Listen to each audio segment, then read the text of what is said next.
Do you agree that change from the outside in is reactive change and it creates pressure? Most of the folks outside of these walls feel victimized by change. Oh no, the interest rates. Oh no, the economy.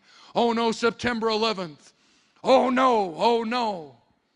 Do you agree that change from the outside in is reactive change and it creates a victim mentality?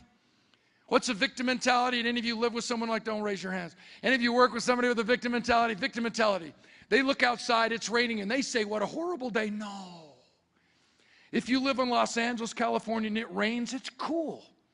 It actually dissipates the smog. You can actually see what you're overpaying for. It's a good thing when it rains in LA.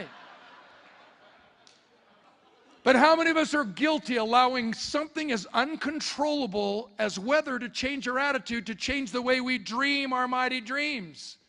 Let's talk. I live here in Utah. I'm so proud of it. I live by a snowbird ski resort here in Utah. When it snows in Utah, we ski. Anybody here from the South? Where are you from? Dallas, Texas. I was in Dallas, Texas this year for the Super Bowl. It snowed. This year it snowed in Atlanta, Georgia. Snowed in Charlotte, North Carolina. When it snows in the South, you crash your cars. Anybody here from the Midwest? Where are you from? Illinois, Minnesota, North Dakota, Wisconsin. When it snows in the Midwest, you fish. That kills me. Let's just drink the bong water and go fish there. Anybody here from California? Yeah, we love your country. It's a good country.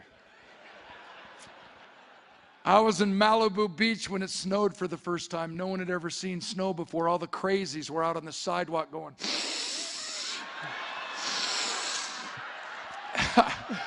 They thought it was cocaine from God. They're like, whoa, dude, I believe I'm going to save this, buy me a new car on the weekend.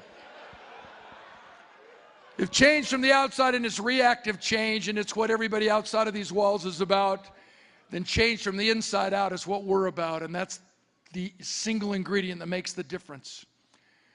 Change from the inside out is proactive change, and it creates power. How does it create power? It reminds us one moment in time changes everything.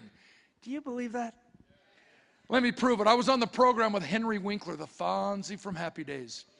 Clearly one of the funniest guys I've ever met. He decides he wants to take some time off, treat himself to a matinee movie. So he slides in through the side exit door of the theater. As Henry Winkler shuffles himself through the aisle, he finds himself a vacant seat. As Henry Winkler turns to sit down in the chair to look up at the movie screen, the little girl sitting right behind him smiles this giant smile. She points her finger and she slowly says, Fonzie. Henry Winkler immediately snaps into the Fonzie character from Happy Days. Hey, whoa. And the lady sitting next to the little girl passes out. Theater manager comes out, takes care of the woman's needs. She's lying in the aisle, cold pack on her forehead. She's asked one question. Why did you pass out? She said, my little girl is autistic. And that is the very first word she has ever spoken in her entire life. It doesn't matter what our past has been. We have a spotless future every day, moment by moment, to dream a mighty dream, committing to making it happen, and achieving the results that we dream about. So instead of talking about change, when it comes to dreaming dreams, let's insert a higher bred word that allows us to rise to the occasion, and that word is stretch. To illustrate, I snapped my Achilles tendon playing basketball with the guys on my street, trying to be 20 years old again. The gentleman who operated on my ankle, his name is Dr. Jim Morgan. He was actually playing in the game. He denies it, but I believe with all of my heart that he came up from behind me in the game and said, I need a new boat, and he pushed me down. He surgically reattached my Achilles tendon and put in a plaster cast for 3.5 months. I got the cast off and I was immediately placed into physical therapy. Any of you ever been in physical therapy? Physical therapy teaches us 2 things that are relevant to this convention. Number 1, I go into the physical therapist's office, he warms up my ankle. Then he takes the tip of my foot and he bends it and stretches it to a place it's never ever been before. And as I'm sitting there hanging on with visions of sugar plums pinballing around in my head, he lets go. And it flips back into the exact same spot it was in before he started to stretch me. Wouldn't that be a complete waste of your time, of your money, of your life that you'll never ever relive again? If we as speakers and presenters do everything we know how to do to stretch you intellectually and emotionally, and you just leave this national convention, this international convention, go back home and flip on back into the exact same spot you were in before you arrived. Most of the time, that's what happens in meetings, and that's why we discount the power of meetings. That's why we discount the power of speakers. Any of you ever heard a quote, motivational speaker speak before? Yeah, don't get so excited. You're all like, yeah, I got all the tapes, go on. I agree, I don't want to be a motivational speaker. They're shallow. They always show up and say stupid things like, we become what we think about. That's not true. If that was true, I'd have been a woman by the time I was 12 years old.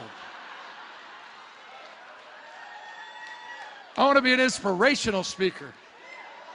Because in my mind, that word inspiration seems to indicate that the message will outlast the meeting. Duh. Second thing we learned from physical therapy that is definitely relevant to this family reunion. You have to stretch before you strengthen, and here's the kicker. All the strengthening occurs in the area past the point of discomfort. I know a lot of superstar professionals. May I be so bold as to throw myself onto your heap. We have the ability to push ourselves to the point of discomfort all by ourselves. Some of you are proving that right now. You're looking at me like, wow, if I could just have one more RPM, I'd be a good day. But I know of no one who has the ability to push themselves into the area past the point of discomfort all by themselves. We cannot dream a mightier dream than we currently dream unless we hang around with dreamers.